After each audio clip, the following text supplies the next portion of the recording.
ശബരിമല സ്വർണ്ണക്കള്ള കേസിൽ മുരാരി ബാബു റിമാൻഡിൽ 14 ദിവസത്തേക്ക് റാന്നി കോടതിയാണ് റിമാൻഡ് ചെയ്തത്.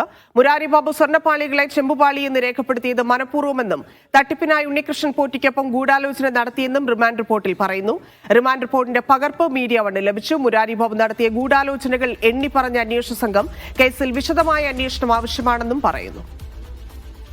സിജോ വി ജോൺ ചേരുന്നു. സിജോ, ഒരുമിച്ചിരുത്തി 1-2 പ്രതികളെ ചോദ്യം ചെയ്യുമെന്നാണ് കരുതിയിരുന്നത്. പക്ഷേ മുരാരി ബാബുവിനെ റിമാൻഡ് ചെയ്തിരിക്കുന്നു. എന്തൊക്കെയാണ് റിമാൻഡ് റിപ്പോർട്ടിലുള്ളത്? പ്രത്യേക അന്വേഷണ സംഘത്തിന്റെ നീക്കങ്ങൾ എന്താണ്? ശബരിമല സ്വർണ്ണക്കൊള്ളയിൽ അന്നത്തെ അഡ്മിനിസ്ട്രേറ്റീവ് ഓഫീസർ ആയിരുന്ന മുരാരി ബാബുവിന്റെ പങ്ക് എടുത്തു പറയുന്നതാണ് റിമാൻഡ് റിപ്പോർട്ട്.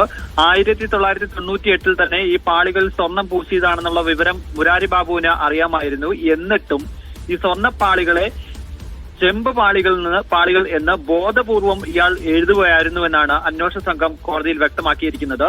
ഇതിനായി ഉണ്ണികൃഷ്ണ പോറ്റിക്കൊപ്പം ചേർന്ന് ഇയാൾ ഗൂഢാലോചന നടത്തിയെന്നും പറയുകയും ചെയ്യുന്നുണ്ട്. ഇതിന്റെ ഈ കേസിന്റെ ആഴവും പരപ്പും കണ്ടെത്താൻ വിശദമായ അന്വേഷണം ആവശ്യമാണ് എന്നുള്ള കാര്യവും പറയുകയും ചെയ്യുന്നുണ്ട്. ഈ പ്രതിയെ വിശദമായി ചോദ്യം ചെയ്യേണ്ടതുണ്ട്. പക്ഷെ ആ ചോദ്യം ചെയ്യ നടപടികളിലേക്ക് പോകുന്നത് ഉണ്ണികൃഷ്ണൻ പോറ്റിയെ കുറച്ചുകൂടി ചോദ്യം ചെയ്യേണ്ട, അയാളിൽ നിന്ന് കുറച്ച് വിവരങ്ങൾ കൂടി കിട്ടാനുണ്ട്. ആ വിവരം കൂടി ലഭിച്ചതിന് ശേഷം ഇയാളെ കസ്റ്റഡിയിൽ വാങ്ങാൻ, മുരാരി ബാബുവിനെ കസ്റ്റഡിയിൽ വാങ്ങാൻ വേണ്ടിയിട്ടാണ് തീരുമാനിച്ചിരിക്കുന്നത്. ഈ മാസം 29 കസ്റ്റഡിയിൽ ലഭിക്കാൻ വേണ്ടി പ്രൊഡക്ഷൻ വാറന്റ് നൽകുമെന്നും SIT വ്യക്തമാക്കുകയും ചെയ്തിട്ടുണ്ട്. ഇയാൾക്ക് ഒരു തരത്തിലും ജാമ്യം നൽകാൻ പാടില്ല. ജാമ്യം നൽകി കഴിഞ്ഞാൽ തെളിവുകൾ നശിപ്പിക്കാനുള്ള സാഹചര്യം ഉണ്ടാവും. ഈ പ്രതിക്ക് സമൂഹത്തിൽ വലിയ സ്വാധീനമുള്ള വ്യക്തിയാണെന്നുള്ള കാര്യം പറയുകയും ചെയ്യുന്നുണ്ട്.